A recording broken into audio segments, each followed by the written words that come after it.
বিশ্বখ্যাত দায়ী ডক্টর জাকির নায়েকের বাংলাদেশ সফরকে ঘিরে ভারতের পররাষ্ট্র মন্ত্রণালয়ের মুখপাত্র রণধীর জয় সওয়াল বলেছেন, জাকির নায়েক একজন পলাতক আসামি, তিনি ভারতে ওয়ান্টেড, সুতরাং যে দেশেই তিনি যান তাকে গ্রেপ্তার করে ভারতের হাতে তুলে দেওয়ার আহ্বান জানিয়েছেন। এই বক্তব্যকে আপনি কিভাবে দেখছেন? দেখুন, এটা তো এমন একটা কমেন্ট যে বিষয় আসলে সংশ্লিষ্ট বিষয় যারা অভিজ্ঞ তারা কথা বলবেন, কূটনীতিকরা হয়তো কথা বলবেন, পলিটিশিয়ানরা হয়তো তাদের অ্যাঙ্গেল থেকে এটাকে বিশ্লেষণ করবেন। কিন্তু আমি একজন সাধারণ মানুষ হিসাবে মন্তব্য করতে চাই যে যেই কথা ভারত বলেছে সেই কথা ভারতের খুব ঘনিষ্ঠ মিত্র দেশ মালয়েশিয়াকে তারা কতটা বলতে পেরেছে, বা মালয়েশিয়া কি তাদের সে কথা আদৌ আমল নিয়েছে কিনা, বা তাদেরকে বলেছে কিনা আদৌ।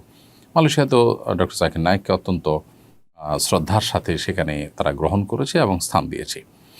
তো এখান থেকে পরিষ্কারভাবে বোঝা যায় যে বাংলাদেশ দীর্ঘদিন পর্যন্ত যে নতজানু পররাষ্ট্রনীতি বাংলাদেশে চর্চা হয়ে আসছে, এই রকম আবদার করাটা সেটারই ফলশ্রুতি। তা না হলে পাল্টা আরেকটি প্রশ্ন করা যায় যে বাংলাদেশের সাবেক ফ্যাসিস্ট সরকারের যে প্রধানমন্ত্রী ছিলেন তিনি এখন ভারতে আছেন এবং তার নামে তা মামলা হয়েছে, বিচার চলছে। ভারতের কি উচিত না তাকে বাংলাদেশের হাতে তুলে দেওয়া? বাংলাদেশের হাতে তুলে দেওয়ার সে কাজটি ভারত করেছে, অথচ তারা জাকির নায়েকের মতো একজন দায়ী মাজলুম, যার প্রতি অন্যায় অবিচার ভারত সরকার করেছে দীর্ঘদিন পর্যন্ত, তারা সে অন্যায় করবার আবদার আবার বাংলাদেশের কাছে করেছে। এটি খুবই হাস্যকর এবং অবাস্তব। আমি একজন সাধারণ মানুষ হিসাবে, নাগরিক হিসাবে আমার মন্তব্য এটি। আল্লাহ রাব্বুল আলামিন ইসলামের দায়ীকে হেফাজত করুন এবং তার বাংলাদেশ সফরের যে সম্ভাবনা দেখা দিয়েছে সেটা আল্লাহ তাআলা নিরাপদে করুন, আমরা দোয়া করি।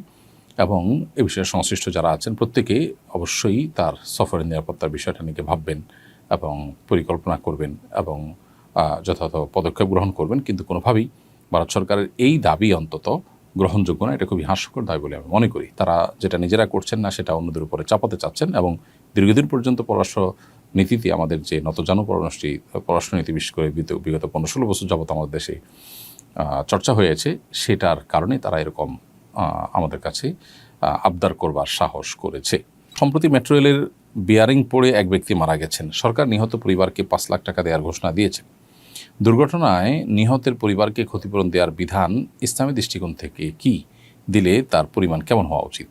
একজন মানুষ যদি কারোর কোনো অনিচ্ছাকৃত কাজের কারণে মারা যায়, যেমন এই যে রেলের বিয়ারিং পড়েছে সেটি পড়ে মারা গেছেন তিনি, এটি ইচ্ছাকৃত না, অনিচ্ছাকৃত, এবং এর দায় রেল কর্তৃপক্ষ নিতে বাধ্য। অতএব এই কর্তৃপক্ষ মানুষটির তার যে জীবন চলে গেল এর জন্য রক্তমূল্য দিতে, যেটাকে দিয়ত বলা হয় শরিয়ার পরিভাষায়, এটা দিতে তারা বাধ্য। এই রক্তমূল্য হলো 100 ওঁটের মূল্য। 100 ওঁট এটার যে মূল্য সেটি আজকের বাজারে আমরা হিসাব করলে প্রায়, মিডল ইস্টের হিসাব করলে 4 থেকে 5 লক্ষ সৌদি রিয়াল হওয়ার কথা। তো সেটি বাংলাদেশি মুদ্রা যদি আমরা কনভার্ট করি তাহলে সেক্ষেত্রে অবশ্য বিভিন্ন বয়সে ওট দেওয়ার কথা এভারেজে আমরা বলেছি, সেক্ষেত্রে বাংলাদেশি মুদ্রা যদি সেটাকে কনভার্ট করা হয় সেটা 1.5 কোটি টাকা হওয়ার কথা প্রায়। অতএব এটা হলো ইসলামের শরিয়ার দৃষ্টিকোণ থেকে একটা মানুষের রক্তমূল্য। অতএব এখানে 5 লক্ষ টাকা কোনো বিচারেই এটা আসলে ক্ষতিপূরণ হতে পারে না। সেই পরিবারের একজনকে চাকরি দেওয়ার কথা আমরা শুনেছি, তাতেও আসলে একটা মানুষের জীবনের ক্ষতিপূরণ ক্ষতিপূরণ তো আসলে দেওয়া সম্ভব না, অন্তত গ্রহণযোগ্য লেভেলে ক্ষতিপূরণ দেওয়ার প্রচেষ্টা করা হয়েছে, সেটির মধ্যে এটা পড়ে না। মানুষের জীবনের মূল্য আসলে আমাদের দেশে এতটাই কম যে এটি বলার অপেক্ষা রাখে না। এখানে তো 5 লক্ষ টাকা দেওয়া হচ্ছে, বহু জায়গায় যার যায় তারাই বুঝে, আর বাকিরা কেউ আসলে সেটিকে নিজেদের ঘাড়ে দায় হিসেবে নিতে চায় না, এবং দায় চাপানোর মতো সেরকম আইনের শাসন আমাদের সমাজে নেই বললে চলে, যেটা দুর্ভাগ্যজনক বাস্তবতা। এরপরে প্রশ্ন করেছেন মাহমুদুল হাসান, আপনি লিখেছেন, প্রতিবন্ধী পাত্রপাত্রী অভিভাবকের অমতে বিয়ে করতে পারবে কিনা? কারণ কেউ তো চাইবে না তাদের মেয়ের একটা পরনির্ভরশীল প্রতিবন্ধীর সাথে বিয়ে হোক। এদিকে প্রতিবন্ধী পাত্রের সব কিছুই করে দিতে হয়, তাই বিয়ে করা বেশ প্রয়োজন।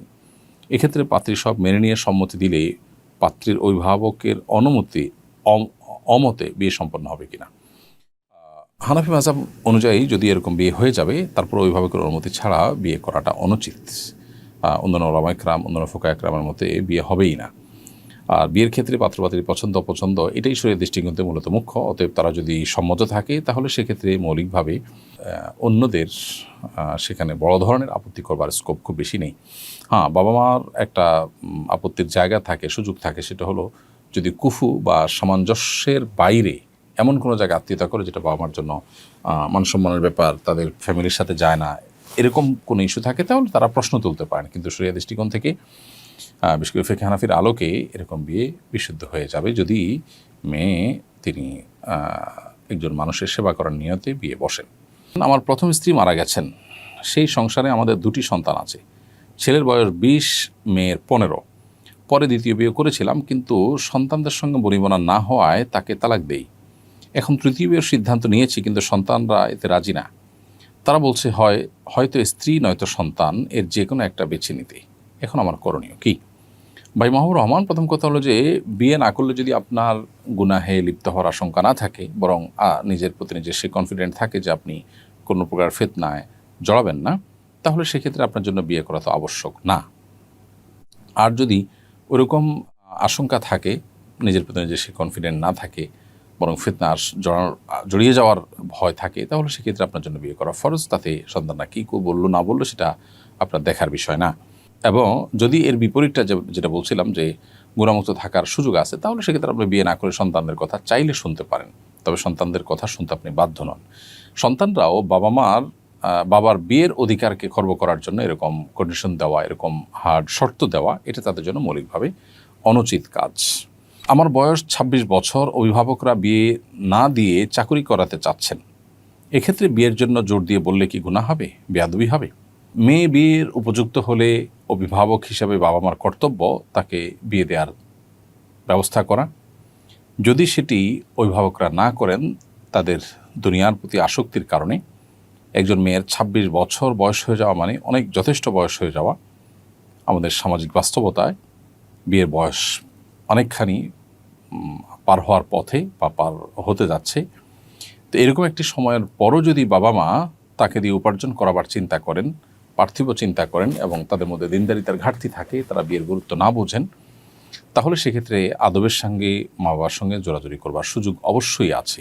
এমনকি মা বাবা যদি দিনদারিতার অভাবে তারা যদি বিয়ের গুরুত্ব না বোঝেন, সেক্ষেত্রে মহল্লার ইমাম সাহেব অথবা এলাকার মান্যগণ্য মুরব্বী তাদেরকে অভিভাবক বানিয়েও বিয়ের উদ্যোগ নেওয়া যেতে পারে। অবশ্য বাবা মাকে বুঝিয়ে অথবা আদব লেহাজের মধ্যে থেকে যতটুকু জোরাজুরি করা সম্ভব, সেগুলো মাধ্যমে আপনি আপনার এই ন্যায্য অধিকার আদায় করে নিতে পারেন, এবং এক্ষেত্রে লজ্জা করবার কিছু নেই।